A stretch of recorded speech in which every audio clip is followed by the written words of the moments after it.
For those of us who live in Lagos and Abuja and parts of the country, fuel scarcity is new normal, at least for the moment.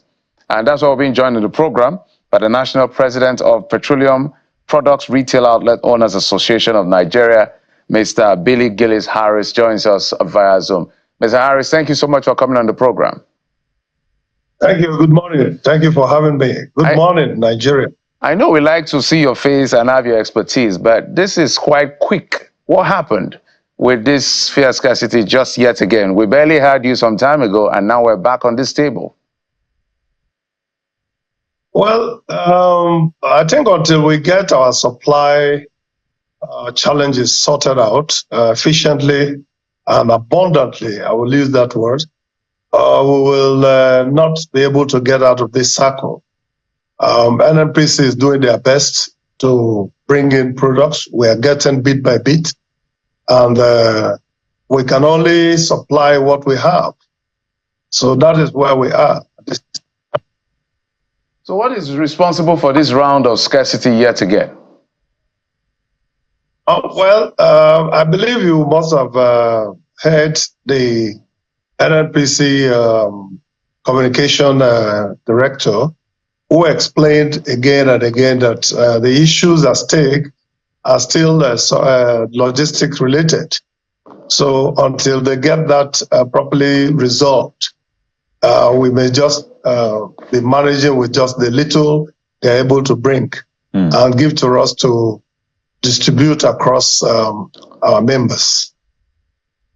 All right, so let me get this right. We've since found a way to reduce our consumption. At least we say that we've reduced our consumption. It's no more what it used to be because subsidy has been removed. Basically, our population has not really changed overnight. It's still the same people, even less people to supply since we have reduced consumption over time. So what is different this time around that we have issues with logistics? Because that's the simple question. What changed? Did they change the person? For the layman, that is. We wonder, did they change the logistics person? Did some trucks break down? Did some pipes burst? Did some depots shut down? What does logistics entail? No, it's about ship-to-ship transfer.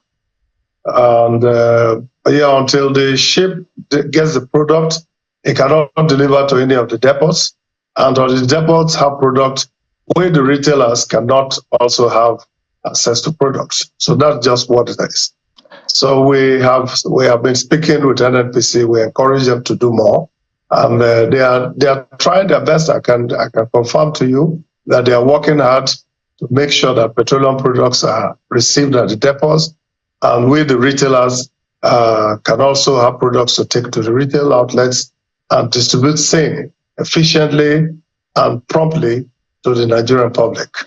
I'm looking at NNPC's communication channel, and one of them is X on X, right? And you look through, because this is a very big challenge, right? These are issues that you see other countries don't play with, because petrol is at the heart of, literally everything in the country: power, businesses, livelihoods, and everything. So I'm looking through the X handle, and I don't see, at least from the first few comments I see, and this one is up to 4 days ago, 5 days ago, I don't see anything on the fuel scarcity. The latest is on NNPC Limited not owing $6.8 billion. So there are questions as to how this is being approached in terms of communication on the one hand.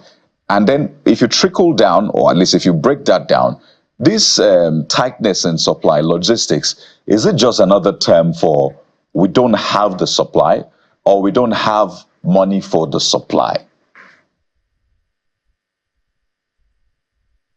Well, in my opinion, NNPC's communication needs to be much more robust and more inclusive in all the areas that need to be explained to the Nigerian public. But as it is today, suffice it to say that the difficulty is hinged on the supply challenges emanating from ship-to-ship transfer. And also, when you talk about the $6.8 billion, NNPC has also come out to say that they are not owing that kind of money. So sometimes what we notice in this industry is that there is so much rumor that makes a wider round than the truth. And this is why I will personally implore the NNPC to always make communication much more robust and much more inclusive and also consistent and efficiently done so too, so that the Nigerian public don't keep guessing and then some rumor mongers will just come in and throw in some social media analysis that is not correct most of the times. Because we are practically in touch with NNPC and we know the challenges they have are true, and they are working very hard to make sure that we have products in our retail outlets. So in your view, does it look like NNPC is struggling at different fronts? Because on one hand, there is a debt issue they are dealing with. I know that's not the conversation we brought you in, and of course the back and forth whether they are owing or not owing, and then this issue of supply, the issue of transparency. Is it that there's too much convolution within that space in the NNPC that is too much to carry, and what can be done going forward so that at least at the minimum, those of us who just want to buy fuel and other petroleum product can see to buy as simple as possible? Well, in my opinion, NNPC should be more, be more available to communicate these issues, because it might not be just sufficient to do one X posting. There should be a regular update interaction that should be able to help the Nigerian public to know. But as it is today, I can tell you with all sense of responsibility that NNPC is working hard even to give products to us as retail outlet owners or as marketers.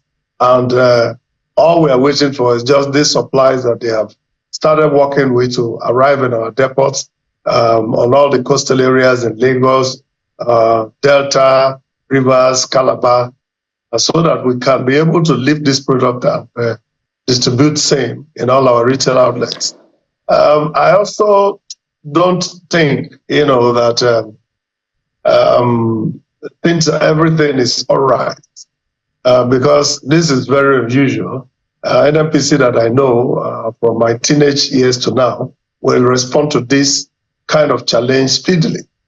But I hope that they will at some point also adopt a stakeholder solution approach to get this thing done, because you need data, you need information, you need the practitioners, those of us that are grassroots, to also assist in some of these policies and actions that should ameliorate these difficulties. So I think that's just what I will say. But as far as I know, NNPC is working hard.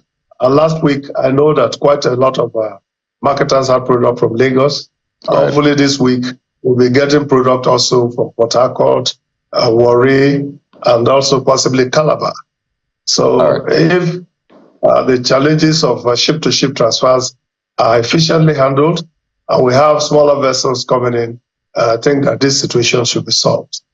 Well, as we wind down, you are the president of a petrol products retail outlet owners association, but we've seen some retail outlets springing up, and that is the black market guys. They've turned out to be retail outlets as well. They're selling for 1,215, and people are forced to buy because they don't find petrol in the official retail outlets. The last time we had a conversation, we spoke to pricing, which has also been a major challenge, and it is so irregular. Yes, we understand that there's some sort of deregulation, but the pricing is just irregular. In the same area, you see a filling station selling for 900. In another area, you see a filling station selling in the same area rather, you see one selling 900, 700, and you wonder, there's obviously no difference in transportation. So what exactly is the pricing range, and what is responsible for this, exorbitant pricing that we're seeing across board? Well, NNPC has not changed prices. So today, we still buy at the template which they have provided.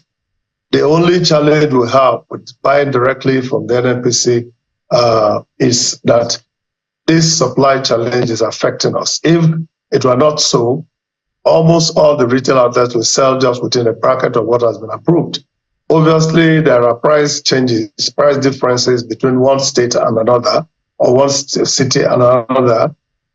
And also, why you can see some price differences within a given area is that maybe the two filling stations did not get their product sourcing directly from NNPC. They may have sourced it from second level, third tier levels, and at those points, prices will change because also the logistics to move them from one location to the other will also change. And that will account for these price differences. But whatever it is, we do as much as we can to ensure that we do not encourage unnecessary price hiking. That's from the patron side of town.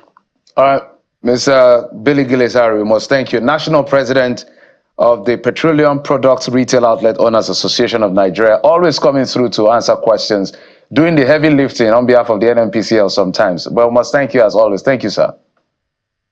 Thank you so much.